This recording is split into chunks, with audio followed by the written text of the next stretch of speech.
जय मल्हार न्यूज चॅनलच्या सर्व प्रेक्षकांना सपना चौधरीचा नमस्कार। नंदुरबार जिल्हा भारतीय जनता पक्षातर्फे भारतीय जनसंघाचे संस्थापक डॉक्टर श्यामाप्रसाद मुखर्जी यांच्या 70व्या पुण्यतिथीनिमित्त विनम्र अभिवादन कार्यक्रम संपन्न। भारतीय जनसंघाचे संस्थापक डॉक्टर श्यामाप्रसाद मुखर्जी यांच्या पुण्यतिथीनिमित्त नंदुरबार जिल्हा भारतीय जनता पक्षातर्फे नंदुरबार जिल्हा भारतीय जनता पक्षाच्या विजयपर्व जिल्हा कार्यालयात विनम्र अभिवादन करण्यात आले।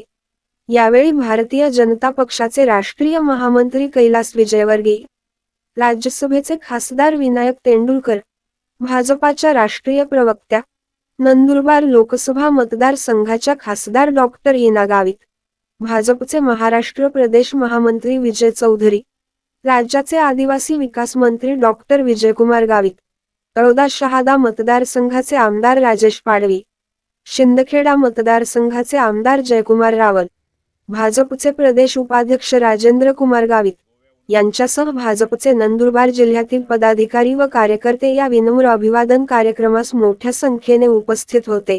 यावेळी उपस्थितांना डॉक्टर श्यामाप्रसाद मुखर्जी यांच्या जीवन पद्धती व त्यांच्या कार्याबद्दल प्रदेशचे महामंत्री विजय चौधरी व राष्ट्रीय महामंत्री कैलास विजयवर्गीय यांनी मार्गदर्शन केले।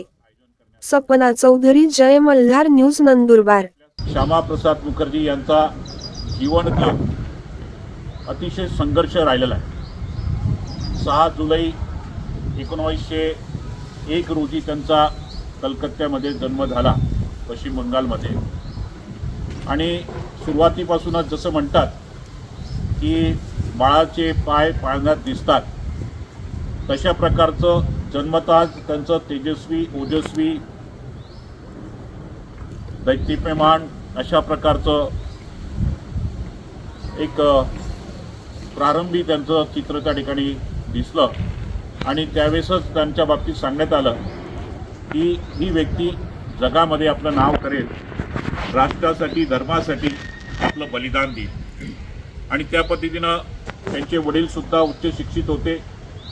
त्यांनी आपल्या मुलाला चांगल्या पद्धतीनं संस्कार दिलेत, राष्ट्रप्रेमाचे धडे दिलेत आणि उच्च शिक्षित डिग्रीसाठी ते लंडनला सुद्धा गेलेत। त्या ठिकाणी त्यांनी पदविका त्या ठिकाणी केली। असं असताना त्यांनी राजकारणामध्ये आपला प्रवेश केला। राजकारणामध्ये राष्ट्रधर्मासाठी त्यांनी स्वतःला वाहून घेतलं। ज्यावेळेस आपला देश स्वतंत्र झाला आणि पहिल्या मंत्रिमंडळामध्ये बिगर काँग्रेसी मंत्री म्हणून त्यांचा समावेश करण्यात आला आणि मंत्री म्हणून काम करत असताना एक अतिशय चांगल्या पद्धतीने त्यांनी आपल्या कामाचा ठसा उमटवला। हे करत असताना नेहरू आणि गांधींचं काही विचार त्यांना पटलेच नाही।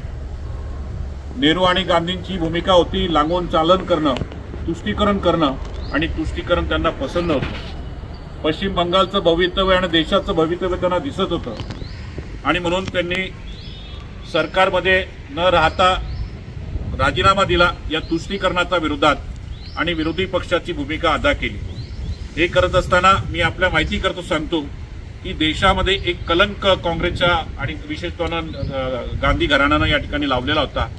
तो म्हणजे एक देश, 2 पंतप्रधान आणि 2 निशाण हे त्यांना मंजूर नव्हतं। आणि म्हणून त्यांनी प्रज्ञा परिषदेच्या माध्यमातून काश्मीरमध्ये आंदोलन सुरू केलं।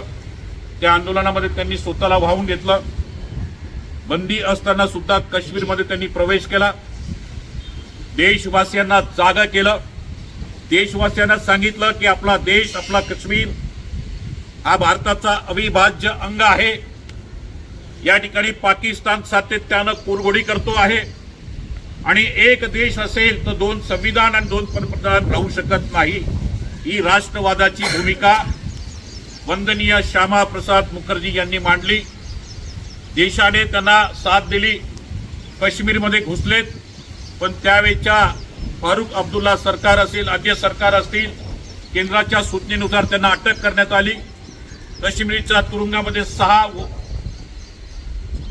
6 महिने त्यांना त्या ठिकाणी अटक करण्यात आली आणि तशाच परिस्थितीमध्ये संशयास्पदरित्या त्यांचा त्या ठिकाणी मृत्यू झाला। खरं तर हा मृत्यू नव्हता, तर काँग्रेसला आणि त्याच्या तिथे असलेल्या नेतृत्वाला त्यांची भीती वाटत होती आणि अशा पद्धतीनं त्यांचा संशयास्पदरित्या त्या ठिकाणी त्यांचा खून करण्यात आला. देशासाठी श्यामाप्रसाद मुखर्जी यांचं बलिदान या ठिकाणी आहे. त्यांचं बलिदान देश विसरू शकत नाही. आणि त्यांची भूमिका होती की एक देश, एक संविधान, एक पंतप्रधान. त्यांची भूमिका, त्यांचं स्वप्न साकार करण्याच्या संदर्भातली भूमिका आपले विश्वगौरव, आपले पंतप्रधान माननीय नरेंद्र मोदी साहेबांनी या ठिकाणी अदा केली. 370 कदम हटवलं आणि श्यामाप्रसादजी यांचं स्वप्न साकार करण्याचं काम, देशवासियांचं स्वप्न साकार करण्याचं काम पंतप्रधान मोदीजी आणि माननीय अमित भाई यांनी केलेलं आहे.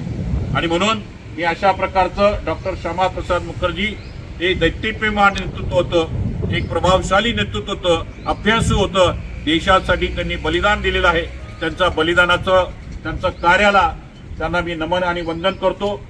नमन वंदन करण्यासाठी एक शपथबद्ध या ठिकाणी झालं पाहिजे की ज्या पद्धतीनं श्यामाप्रसाद मुखर्जी यांनी देशासाठी बलिदान केलं, तशाच पद्धतीनं आपण सगळ्यांनी आगामी काळामध्ये मोदी ॲट द 9 अभियानाच्या अनुषंगानं 2024 मध्ये माननीय मोदीजींना पूर्वीपेक्षा जास्त मतांनी, बहुमतांनी आणण्यासाठी आपल्याला काम करायचं आहे. आज सगळ्यांनी श्यामाप्रसाद मुखर्जी यांच्या या पुण्य तिथीनिमित्तानं शपथ घ्या की मी भारतीय जनता पार्टीचा कार्यकर्ता, बच्चा कच्चा, मी गल्ली गल्लीत जाईल, गल्ली मोहल्ल्यात जाईल, वस्तीत जाईल, पाड्यात जाईल, खेड्यात जाईल, शेजारी जाईल, नातेवाईक सगळ्या सोयऱ्यांना सांगेल की 2024 मध्ये फक्त मोदीजी आणि भारतीय जनता पार्टीत या ठिकाणी आली पाहिजे. अशा प्रकारचा निर्धार आपण आज श्यामाप्रसाद मुखर्जी यांना आपण शपथ घेऊन या ठिकाणी करूया. जब भारत की उसमें बंगाल और पंजाब पूरा की पूरा पाकिस्तान में जा रहा था. डॉक्टर श्यामा प्रसाद मुखर्जी ने शिक्षाविद थे. उन्होंने एक बंगाल में कमेटी बनाई और बंगाल बचाओ आंदोलन किया और पूरे बंगाल के अंदर इस प्रकार का वातावरण हो गया कि लॉ एंड ऑर्डर कोलैप्स हो गया.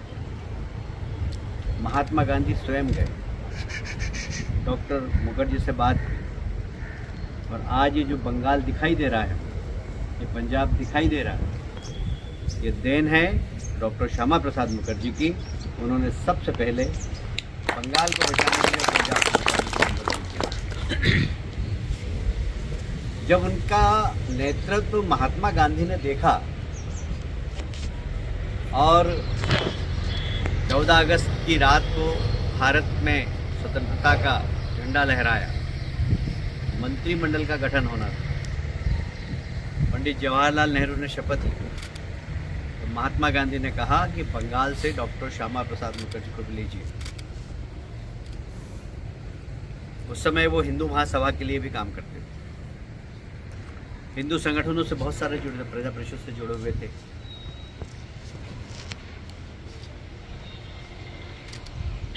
पंडित जवाहरलाल नेहरू ने उनको उद्योग मंत्री बनाया.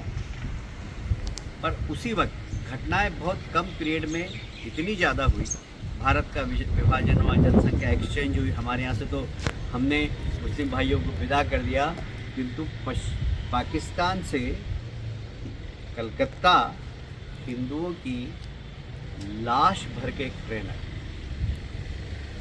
डॉक्टर श्यामा प्रसाद मुखर्जी विचलित हो गए. उन्होंने पार्लियामेंट में इशू उठाया, पर प्रधानमंत्री, तत्कालीन प्रधानमंत्री पंडित जवाहरलाल नेहरू उस समय सत्ता के नशे में इतने मदमस्त थे कि उन्होंने बहुत ज़्यादा ध्यान नहीं दिया डॉक्टर श्यामा प्रसाद मुखर्जी की बात पर और तुष्टीकरण की नीति जारी रखी.